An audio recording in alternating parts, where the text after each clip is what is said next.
Hello, and welcome to our discipleship series of videos. In this series, we want to discuss different spiritual disciplines and Bible doctrines that will help us live a closer life with Jesus. Today, we want to discuss how to read the Bible. We live in an extremely fortunate time in history. When the Bible was first written, it was written on pieces of papyri. This was a plant that would be cut. It would be stretched out, it would be dried out, and it would be glued together to make scrolls. But because of this entire process, it was very expensive to have these scrolls created. Therefore, not a lot of individuals had scrolls just lying around. In the early church, there'd probably be one or two of the books of the Bible within each church, and it was usually taken home by an individual and kept safe, and then brought to church on Sunday morning. Another thing with these papyri was that they were very fragile. In fact, we don't have a lot of examples of them that remain to this day. So because of that, as scrolls began to wear out, the church and people within the church would go and they would copy these scrolls to a new one. And we would have a hand copy version of the Bible. It wasn't until the invention of the moving type printing press in 1440 by Johann Gutenberg that Bibles became more common. But even then, the printing press didn't allow for a mass production of different pages. You had to print a page, move the type, and print another page. And so the whole process was still very expensive, and individuals didn't usually have an entire Bible in their home. In many cases, communities had just a single Bible, and that Bible would be chained to the pulpit of the church so that it would not be stolen. We've come a long ways since even the invention of the printing press 500 years ago. For many of us, we have Bibles at our fingertips. There is a free app that you can download, or you can go onto a computer and the internet and you can read the Bible for free in many different translations. There was a recent study done that showed that 9 out of every 10 Americans had at least one Bible within their homes. Yet despite the access we have to the Bible, many people aren't reading it. These Bibles that we have in our homes are sitting on our shelves week to week, gathering dust because we're not opening them up. Why is that?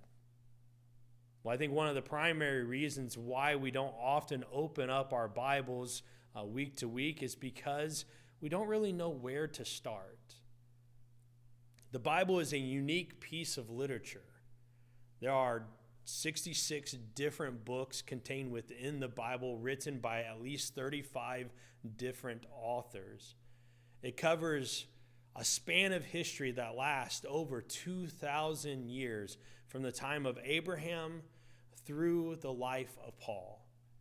And while the primary story is about God's interaction with the world, the material covered is not always sequential in time. There were the laws of Israel in the books. We have some prophetic material. We have poetry, and we have proverbs. There are books that tell the stories of one man from 4 different perspectives. And so it's easy to understand why it would be confusing to figure out where to start. There are several different approaches that I would like to offer to you today. The first approach is to simply begin at the beginning of the Bible and read it all the way through. And in this approach, you read Genesis 1 and you read a chapter or two every day until you get to Revelation 22. The problem that I always have with this approach is it gets kind of boring at times, especially when you enter into the first couple chapters of Numbers or First Chronicles and Second Chronicles, where they are simply listing the names of the people that left Egypt or the names of the Israelites who were living in the time. You also can get kind of bored in Leviticus, which gives you the laws of the Israelites. I'm not a lawyer. I'm not that interested. And so that is one approach, but there are some problems with it. Another approach is to start in the New Testament. And many people will say start with one of the Gospels. And when they say that, they usually offer John as an example. Start with John. Personally, I encourage people to start with Mark, which is the shortest of the Gospels. But after you read the Gospels, then move on to the letters of Paul and to the general epistles, and then finally to Revelation. The only problem I see in this approach is that a lot of the New Testament is informed by what has happened in the Old Testament. And so there might be times where you're reading and you're like, what? And if you had read the Old Testament, you would see the significance of what is taking place in the New. And so I think there needs to be some kind of balance in our approach.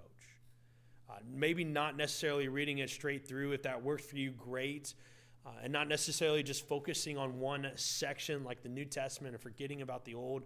I think a better approach is to read a little bit each week out of everything. Read a little bit out of the Old Testament, read a little bit out of the New Testament, and read a little bit out of the poetic sections in the Old Testament. For generations, this is how many Christians have read the Bible over a 3-year period. And I think it's valuable because it doesn't get us bored. You know, when we're stuck in Leviticus in the Old Testament, we can continue to read it because we know that tomorrow we're going to get to read the Gospels.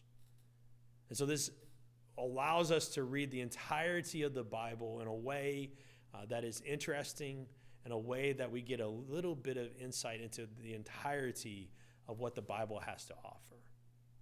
And so that'd be my encouragement. If you're trying to figure out where to start with that approach. In our handouts this week, we provide you with a guide that a professor from the Bible college that I attended made. It's a very simple guide. It just kind of says this week you need to read this, this, and this. And if you follow it, you'll be able to read through the entirety of the Bible in this last method where you read a little bit out of the Old Testament, a little bit from the poetry sections, and a little bit from the New Testament each week. I hope that it will be helpful to you as you begin to figure out where to start reading in the Bible.